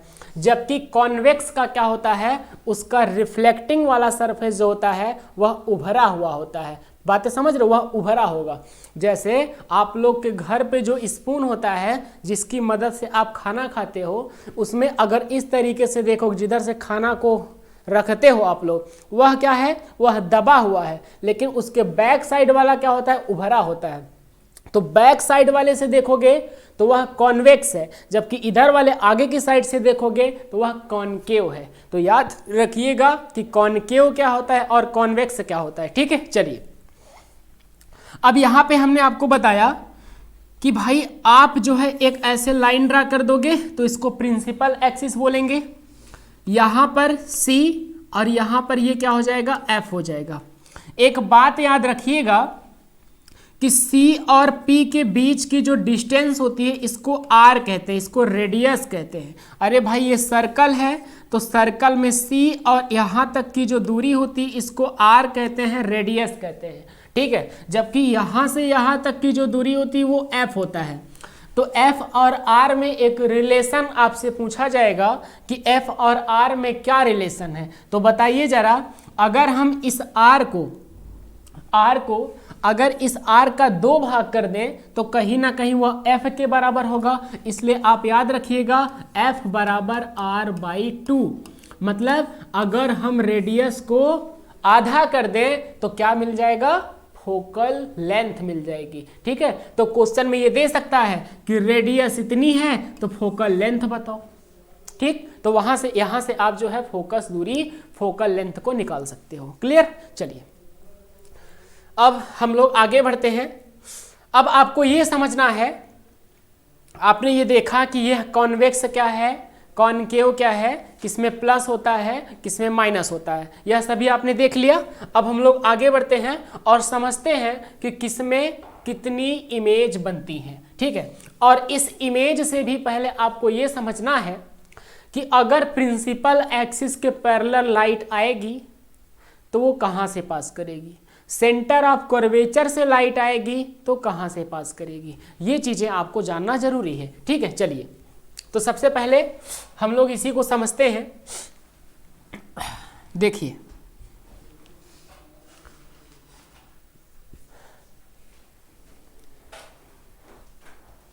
स्फेरिकल मिरर,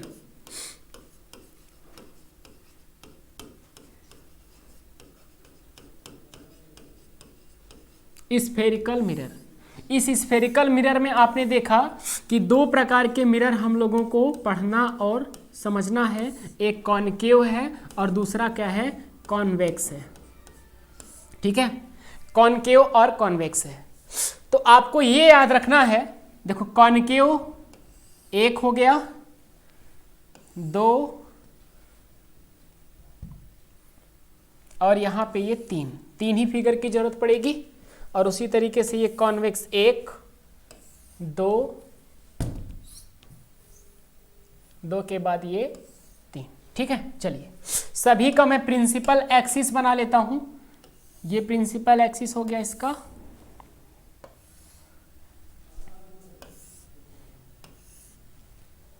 ये प्रिंसिपल एक्सिस हो गया इसका। ठीक है, अब देखिए भाई, अब यहां पे देखिए, अगर प्रिंसिपल एक्सिस के पैरेलल लाइट आएगा कॉनकेव में तो वह फोकस से पास करेगा। याद रहेगा, अगर प्रिंसिपल एक्सिस के पैरेलल लाइट आएगा तो वह फोकस से पास करेगा। क्लियर? चलो पहली कंडीशन, यह कंडीशन नंबर 1 है। दूसरी कंडीशन क्या है कि अगर इसी का अच्छा, इसे 2 बता देते हैं आपको, जस्ट उल्टा कर देना है। अगर वो प्रिंसिपल एक्सिस के पैरेलल आएगा तो फोकस से पास करेगा, और अगर फोकस से आएगा तो प्रिंसिपल एक्सिस के पैरेलल हो जाएगा। तो 2 डायग्राम बन गया, आप लोग समझ लेना। ठीक है, अगर प्रिंसिपल एक्सिस के पैरेलल है तो फोकस से पास करेगा, और अगर फोकस से पास कर रहा है तो प्रिंसिपल एक्सिस के पैरेलल हो जाएगा। अगर यूं आया तो यूं गया, अगर यूं गया तो यूं आया। ठीक, समझ गए कि नहीं? चलो अब इसमें देखो, इसमें क्या है, यह है सेंटर ऑफ कर्वेचर, यह है फोकस। ठीक है, यह है फोकस, यह है सेंटर ऑफ कर्वेचर। अगर सेंटर ऑफ कर्वेचर से कोई लाइट पास करती है तो जैसे जाएगी वैसे लौटा दी जाएगी। बात समझ रहे हो? बिना, इस समय देखो शादी विवाह का सीजन आ गया है, अब बिना इनविटेशन के पहुंचोगे तो उसका जो चौकीदार होता है ना, वॉचमैन, वैसे हाथ पकड़ के बाहर कर देगा, तो बड़ी बेइज्जती हो जाएगी। ठीक है, तो ये जैसे जाएगा वैसे वापस लौट जाएगा। क्लियर? चलिए अगला समझते हैं, तीसरा। अगर मान लीजिए कि इसकी पोल पे कोई लाइट ऐसे टकरा रही है किसी भी एंगल से, वह प्रिंसिपल एक्सिस के साथ मान लीजिए 30 डिग्री का एंगल बना रही है, तो वह प्रिंसिपल एक्सिस के साथ 30 डिग्री एंगल बनाते हुए बाहर चली जाएगी। बातें समझ रहे हो? अगर गलती से मान लीजिए इनविटेशन नहीं मिला है और किसी गेस्ट हाउस में जाना है तो उस वॉचमैन से जो ऑब्जर्वर होता है, जो ये देखता है कि कहीं गली मोहल्ले के लफंगे तो नहीं घुस गए, अगर आप उससे एंगल बना के जाओगे ना तो जितना एंगल बना के जाना उतने से लौट जाना, तभी भलाई है। और अगर एंगल कम ज़्यादा करोगे तो फंस जाओगे। ठीक, तो यह तीसरी कंडीशन हो गई। अगर पोल पे टकराएगा, अगर वह पोल पे टकराएगा तो ऐसे जाएगा और ऐसे लौट जाएगा। ठीक है, चलिए अब जरा इसमें देखिए भाई, इस पोल पे टकराएगा तो ऐसे ही जाएगा। सेंटर ऑफ कर्वेचर कहाँ है इसका? इसका तो सेंटर ऑफ कर्वेचर कहाँ पे है? यह हो गया F और यह हो गया C, यह हो गया C। ठीक है, और अगर मान लीजिए कोई लाइट ऐसे यहां से पास करी ऐसे, तो क्या होगा? अगर कोई लाइट ऐसे पास करेगी तो कहीं ना कहीं वह यहां से टकराने के बाद वह क्या होगी? ऐसे भाग जाएगी। भागेगी कि नहीं भागेगी? रुको एक मिनट, इसमें आप दो डायग्राम समझो। एक डायग्राम तो जब प्रिंसिपल एक्सिस का मान लीजिए जैसे कोनो पैरेलल लाइट ऐसे आ रही है, ऐसे देखो, ऐसे प्रिंसिपल एक्सिस के पैरेलल ऐसे लाइट आ रही है ऐसे। ठीक है, ये तो ये क्या करेगी? ऐसे दूर भाग जाएगी, ऐसे करके ये दूर भाग जाएगी। ठीक है, ये अब इनको जब आप मिलाओगे तो वो फोकस पे जाके ऐसे मिलती हैं ऐसे, और ये भी डॉटेड है, याद रखिएगा। ये क्या है? ये सभी डॉटेड लाइनें हैं, यहाँ पे फोकस पे जाकर के मिलेंगी और उड़ गया। ठीक, बातें समझ रहे हो कि नहीं? ठीक है, इस बात को याद रखिएगा कि अगर प्रिंसिपल एक्सिस के पैरेलल इस तरीके से लाइट्स आएंगी तो वो क्या होंगी? वह जो है इस तरीके से डाइवर्ट होकर के बाहर चली जाएंगी और इनको डॉटेड लाइनों के द्वारा आप इस फोकस पे मिलाते हुए मिलते हुए दिखा सकते हो। ठीक, जो वर्चुअल इमेज को बनाएगा। बातें समझ में आ रहा है कि नहीं? बताओ भाई। ठीक है, यहां तक बातें समझ में आ रही हैं। और यहां मान लीजिए किसी एंगल से पड़ेगा, अब मान लीजिए ऐसे आप इस पे इंसिडेंट करा रहे हो तो ऐसे खींच किधर भाग जाएगा कहीं। बात समझ रहे हो कि नहीं? अगर 90 डिग्री ऐसे डालोगे, अगर ऐसे 90 डिग्री डालोगे तो 90 डिग्री से ऐसे लौट के चला जाएगा। 90 डिग्री से डालोगे तो 0 डिग्री से रिफ्लेक्ट होकर के बाहर चला जाएगा। अगर एकदम परपेंडिकुलर रहेगा, 90 डिग्री से जाएगा तो 0 डिग्री से लौट के चला आएगा, बिल्कुल भी उसमें कन्वर्जन नहीं होगा। यह 6 कंडीशंस हैं जो कॉनकेव और कॉन्वेक्स के लिए हैं। रे डायग्राम के लिए ये इंपॉर्टेंट है, इनको आप याद कर लीजिएगा। ठीक है, चलिए अब हम लोग समझते हैं इस रे डायग्राम को कि कहाँ से कुल कितने रे डायग्राम बनते हैं। यह वही फिगर है जो आपको मैं अभी तक समझा रहा था। ठीक है, चलिए इधर आइए। यह देखिए, ये 6 रे डायग्राम है, जो कि यह सभी जो रे डायग्राम है यह कॉनकेव के लिए है, कॉनकेव मिरर के लिए है। किसके लिए है? कॉनकेव मिरर के लिए है। ठीक है, देखिए भाई याद रखिएगा, सबसे पहली कंडीशन जरा आप देखिए कि कॉनकेव जो मिरर है, यह जो कॉनकेव मिरर है, पहले ऑब्जेक्ट रखना आपको सिखाता हूं, फिर इमेज बनाना। ठीक है, इसमें क्या होगा? यह F है, यह C है। ठीक है, तो कहाँ कहाँ पे ऑब्जेक्ट को रखोगे? एक तो पहले इनफाइनाइट पे 1 नंबर, पहले ऑब्जेक्ट रखना सीख लो।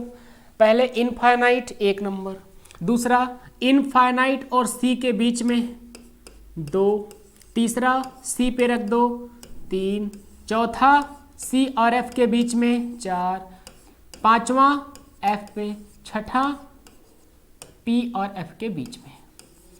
तो 6 स्थानों पे 6 प्लेसेस पे आप ऑब्जेक्ट को प्लेस कराओगे, और अगर आप 6 स्थानों पे 6 प्लेसेस पे आप उसको प्लेस कराओगे तो 6 इमेज भी आपकी उसमें बनेंगी।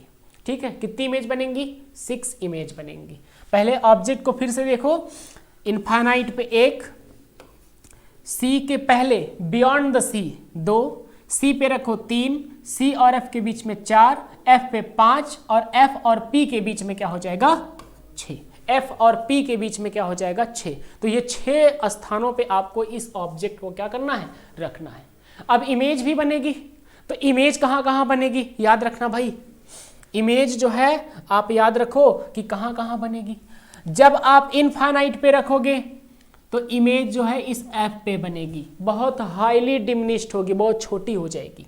ठीक है, जब आप C से पहले लाओगे तो ऑब्जेक्ट आपका यहाँ पे बनेगा, सॉरी इमेज आपका जो है यहाँ पे बनेगा। जब आप C पे रखोगे तो C पे ही बनेगा, सी पे ही बनेगा। जब आप सी और एफ के बीच में रखोगे तो ये सी से बियॉन्ड बन जाएगा, सी से बियॉन्ड बन जाएगा। और जब आप एफ पे रखोगे तो याद रखना वो इनफाइनाइट पे बनेगा। वह कहाँ बनेगा? वह इनफाइनाइट बनेगा। और जब आप एफ और पी के बीच में रखोगे तो वह जो है इस कॉनकेव के जस्ट इस साइड में वर्चुअल बनाएगा, वर्चुअल बनाएगा। यह इंपॉर्टेंट है, यह क्या है? इंपॉर्टेंट है। ठीक है, बातें अभी तक यहाँ तक आपको नहीं समझ में आई होंगी तो फिर से मैं एक बार रिवीजन करता हूँ, फिर से आपको बताता हूँ। जरा देखिए, पहले मैं 6 प्लेसेस पे क्या किया? ऑब्जेक्ट को रख दिया। कहाँ कहाँ पे? इनफाइनाइट, सी से पहले, सी पे, सी और एफ के बीच में, एफ पे, एफ और पी के बीच में। ठीक है, एफ और पी के बीच में। इमेज कहाँ कहाँ बनेगी? एफ पे, सी और एफ के बीच में, सी और एफ के बीच में। ठीक है, सी और एफ के बीच में। ठीक है, सी और एफ के बीच में बनेगी। ठीक है, इसके बाद सी पे बनेगी, फिर सी से पहले बनेगी, और इसके बाद पांचवी कंडीशन में याद रखना, जब तुम एफ पे रखोगे तो ये इनफाइनाइट पे बनता है। जब तुम एफ पे रखोगे तो इनफाइनाइट, और जब तुम एफ और पी के बीच में रखोगे तो वह क्या होगा? इस साइड में बनेगा, और वो भी वर्चुअल होगा। वह कैसा होगा? वर्चुअल होगा। यही 6 कंडीशंस हैं, इनको याद कर लीजिएगा। यह उसका रे डायग्राम है। ठीक है, जरा देखिए, जब इनफाइनाइट पे रखा तो इमेज देखो यहां बन गई। कैसी इमेज है? रियल है, रियल है। लेकिन देखो ऑब्जेक्ट बहुत बड़ा है लेकिन इमेज बहुत छोटी है, तो आप बोलोगे हाईली डिमिनिश्ड, हाईली डिमिनिश्ड। याद रखना इसको। ठीक है, highly diminished point like image बनती है, एकदम छोटी सी। ठीक है, चलिए, जब आप सी से पहले रखोगे तो इमेज कहां बनेगी? सी और एफ के बीच में। ये देखो सी और एफ के बीच में ये इमेज बन रही है, लेकिन अभी भी इमेज क्या है? छोटी है। अभी भी इमेज क्या है? वह छोटी है। ठीक, याद रखिएगा। कैसी इमेज है? सारे फिगर्स में आपको रियल इमेज दिख रही है। Real, real. यहां पर आपको ये तो इनफाइनाइट पे जाके बनेगा। ठीक है, यहां पर भी आपको क्या नजर आ रहा है? रियल। यहां पर भी जो आपको मिलेगा वो रियल मिलेगा, इनफाइनाइट पे लेकिन बनेगा। ठीक है, इस केस में क्या है? वर्चुअल है। इस केस में सिर्फ वर्चुअल है, बाकी सभी कंडीशन में क्या है? इमेज कैसी है? रियल है। और एक बात आपको यहां पे ये दिख रहा होगा, सभी में ऑब्जेक्ट ऐसे है लेकिन इमेज कैसी है? जस्ट डाइवर्ट हो गई, उल्टा हो गया है। तो आप क्या बोलोगे इसको? Inverted, inverted. जब इस तरीके से ऑब्जेक्ट ऐसा रहे, इमेज ऐसा बन जाए तो इसको बोलते हैं इन्वर्टेड। इसको क्या बोलते हैं? इन्वर्टेड बोलते हैं। क्लियर? याद रहेगा? ठीक है, ये देखिए, जब सी पे रखोगे तो जितना बड़ा ऑब्जेक्ट लोगे उतना ही बड़ा इमेज बनेगा। क्वेश्चन याद कर लो, अभी सुन लो।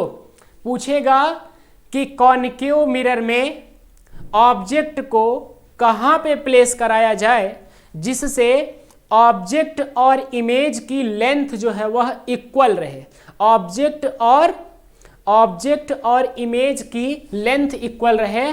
तो याद रखिएगा इस पॉइंट को, जब आप सी पे रखोगे तो इमेज भी कहां बनेगी? सी पे बनेगी, और यहां पे ऑब्जेक्ट और इमेज जो है वो दोनों बराबर होंगे। ठीक है, चलिए, अब सी और एफ के बीच में जब आप रखोगे तो ये देखो ऑब्जेक्ट छोटा है लेकिन इमेज क्या है? बड़ी है।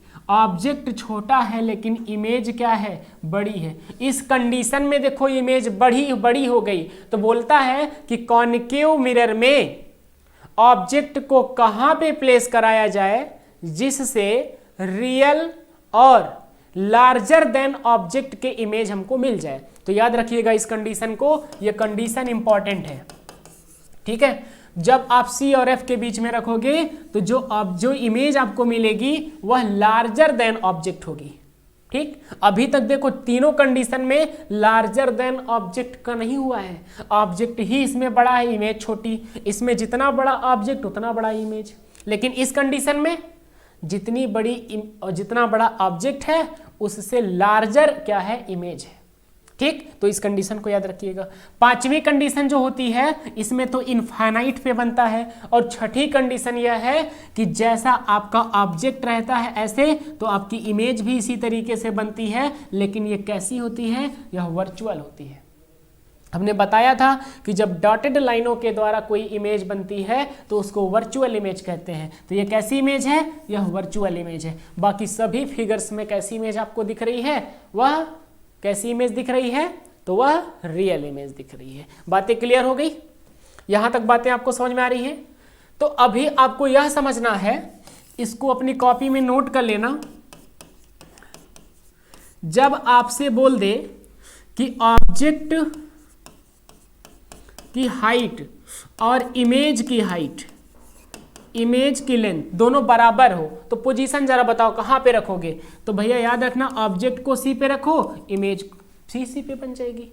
याद रखना, जब आपसे बोल दे दूसरी कंडीशन में, जब आपसे बोल दे कि आप ऑब्जेक्ट को कहाँ पे प्लेस करोगे जिससे इमेज लार्जर देन ऑब्जेक्ट हो जाए, तो याद रखिएगा सी और एफ के बीच में।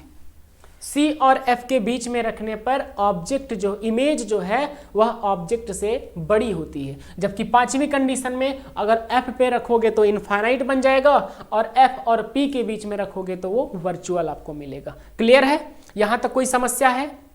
नहीं? चलिए अब कुछ और पॉइंट इसमें नोट कर लीजिए। अच्छा, अभी तक ये तो आपने देखा इसका कॉनकेव मिरर का। इसमें टोटल कितनी इमेज बनती हैं? 6 इमेज बनती हैं। इसमें टोटल 6 रे डायग्राम्स होते हैं, याद रखिएगा। अब हम लोग जरा देख लें कॉन्वेक्स का। अब हम लोग जरा कॉन्वेक्स का देखते हैं। कॉन्वेक्स का देखिए भाई, इस कॉन्वेक्स में क्या है? कॉन्वेक्स में कुल कितने डायग्राम बनेंगे? सिर्फ 2। कितने बनेंगे?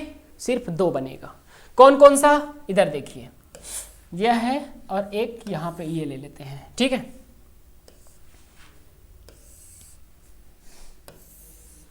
ये हो गया।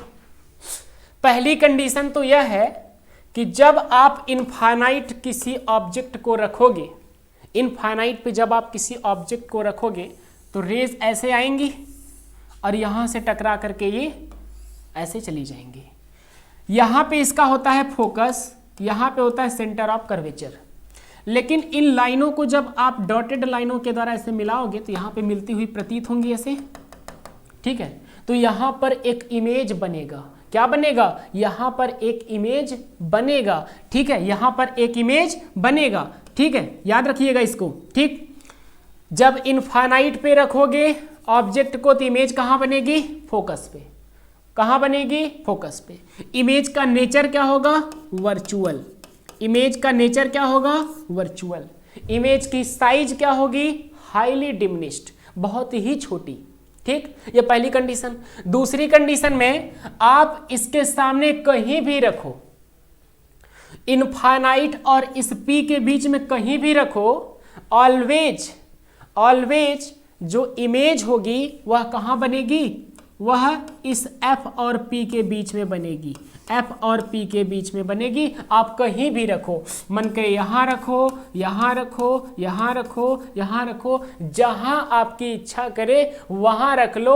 और इमेज कैसा बनेगा? इमेज एकदम सीधा बनेगा, इरेक्ट बनेगा। और कैसा होगा? वर्चुअल होगा। इमेज कैसा होगा? इरेक्ट और वर्चुअल होगा। क्लियर है? यहां तक समझ में आ रहा है? चलिए अब हम लोग नेक्स्ट पेज अगला देखते हैं।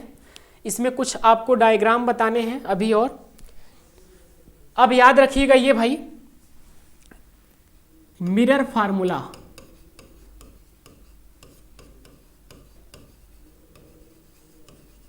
Mirror formula. इस मिरर फार्मूले में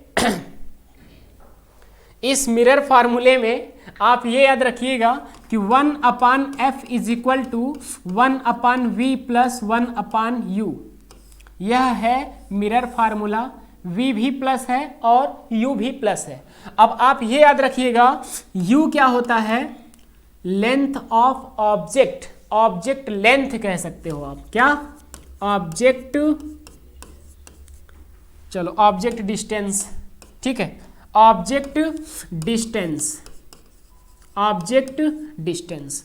अगर v के बारे में पूछे तो आप याद रखिएगा यह क्या है? Image distance, image distance. और f क्या है? f को तो मैंने बताया, f क्या है? Focal length. f क्या है? Focal length. ठीक है, बातें समझ रहे हो? चलो भाई, अब बात आई कि सर ये यू वी हम कैसे समझेंगे। अब इसमें सबसे बड़ी जो अभी तक आपकी कंफ्यूजन होगी वह यह होगी कि सर कब यू प्लस होता है, कब वी माइनस होता है, हमको कुछ समझ में नहीं आ रहा है। चलिए इसी को पहले आप समझिए कि कब यू को आपको प्लस रखना है और कब यू जो है वह माइनस हो जाएगा। ठीक है, पहले इस बात को आपको अच्छे से समझना है। चलिए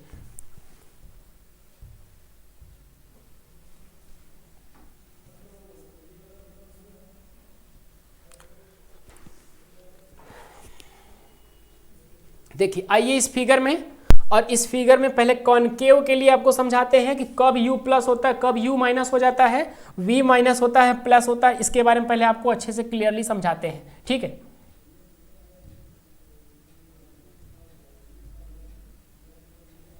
देखिए भाई, अभी तक जितनी कंडीशंस हैं उसमें आपने ये देखा कि जो कॉनकेव है, जो कॉनकेव है, कॉनकेव में आपने देखा कि कुल 6 रे डायग्राम्स बन रहे थे, जबकि आपने कॉन्वेक्स में देखा कुल 2 रे डायग्राम बन रहे थे। ठीक है, कॉनकेव कैसा था, ऐसा, कॉन्वेक्स कैसा होता है, ऐसा होता है। क्लियर, बातें समझ में आ रही यहां तक? अब आप जरा देखिए,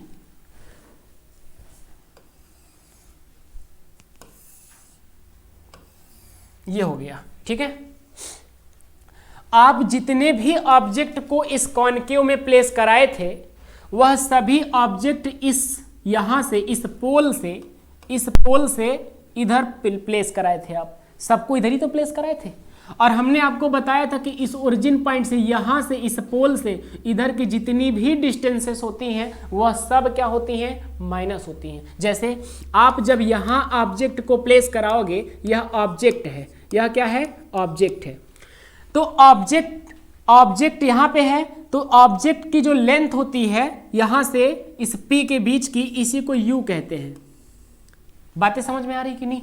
इस P से लेकर के इस ऑब्जेक्ट की जो डिस्टेंस है उसी को U कहते हैं, और आप इस साइड में इसको मेजर करोगे, कंसीडर करोगे, इसलिए इसको हम लोग क्या लेते हैं, माइनस लेते हैं। तो सभी कंडीशन में आप हर बार ऑब्जेक्ट को तो इसी साइड में प्लेस कराओगे ना, इसलिए U की वैल्यू जो है वह कॉनकेव के लिए ऑलवेज क्या होगी, ऑलवेज जो है वह माइनस होगी। याद रखिएगा, ऑलवेज माइनस होगी। V की वैल्यू जो है, जब आप एक बार इनफाइनाइट पे, फिर C से पहले प्लेस कराए थे, फिर C पे प्लेस कराए थे, फिर C और F के बीच में प्लेस कराए थे, फिर F पे प्लेस कराए थे, फिर F और P के बीच में प्लेस कराए थे, तो आपने ये देखा था कि सभी कंडीशन में इमेज जो है वह इसी साइड पे बन रही थी, इसी साइड बन रही थी। तो सभी कंडीशन में आपका V की वैल्यू क्या हो जाएगा, माइनस हो जाएगा। बट एक कंडीशन को छोड़ के, एक कंडीशन सिर्फ छोड़ के, एक कंडीशन में V क्या होगा, प्लस होगा।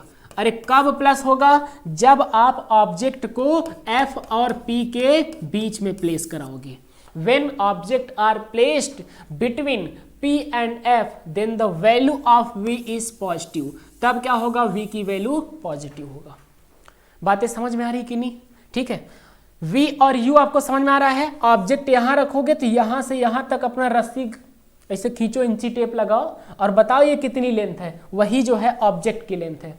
अब जब ऑब्जेक्ट रखोगे तो इसका इमेज भी तो बनेगा, तो यहां इस P से यहां तक की जो दूरी होती है, डिस्टेंस होती है, इसको क्या कहते हैं, V कहते हैं। इसको क्या कहते हैं, V कहते हैं। क्लियर? और आपको ये भी जानकारी होगी, अभी इससे पहले हमने आपको बताया कि F जो होता है वह भी इस कॉनकेव के लिए क्या होता है, निगेटिव होता है। तो याद रखिएगा, F और U F और U जो है यह ऑलवेज क्या होंगे, ऑलवेज जो है वह निगेटिव होंगे। ऑलवेज क्या होंगे, वह निगेटिव होंगे। किसके लिए, कॉनकेव के लिए। किसके लिए, कॉनकेव के लिए। ठीक, अब आइए कॉन्वेक्स के लिए। कॉन्वेक्स में आपने ये देखा था कि सभी कंडीशन में आप ऑब्जेक्ट को इधर इसी साइड में प्लेस कराओगे हर कंडीशन में, तो इसका मतलब U की वैल्यू क्या होगा, माइनस। U की वैल्यू क्या होगा माइनस। V की वैल्यू जो होती है कॉन्वेक्स मिरर में वह ऑलवेज प्लस होती है, क्योंकि एक बार तो F पे बनता है, दूसरी बार F और P के बीच में बनता है। कहीं भी रखो, जहां आपकी इच्छा करे वहीं पे रख दो सरकार, वैल्यू तो पॉजिटिव ही आनी है। ठीक है, तो आप V की वैल्यू जो है वह ऑलवेज यहाँ पे पॉजिटिव होगी। और F की वैल्यू क्या होगी? F की वैल्यू भैया बताया था कि F P और F के बीच की जो डिस्टेंस होती है इसको स्मॉल f कहते हैं, और इस ओरिजिन से इस साइड में ये मेजर किया जा रहा है, कंसीडर किया जा रहा है, इसलिए ये भी क्या होगा पॉजिटिव होगा। ठीक है, कब वैल्यू प्लस लेना है, कब वैल्यू माइनस रखना है, यह बात जो है आपको अभी तक समझ में आ गई होगी। अब आपको एक बात जो है वह समझ में आ गई होगी। ठीक है,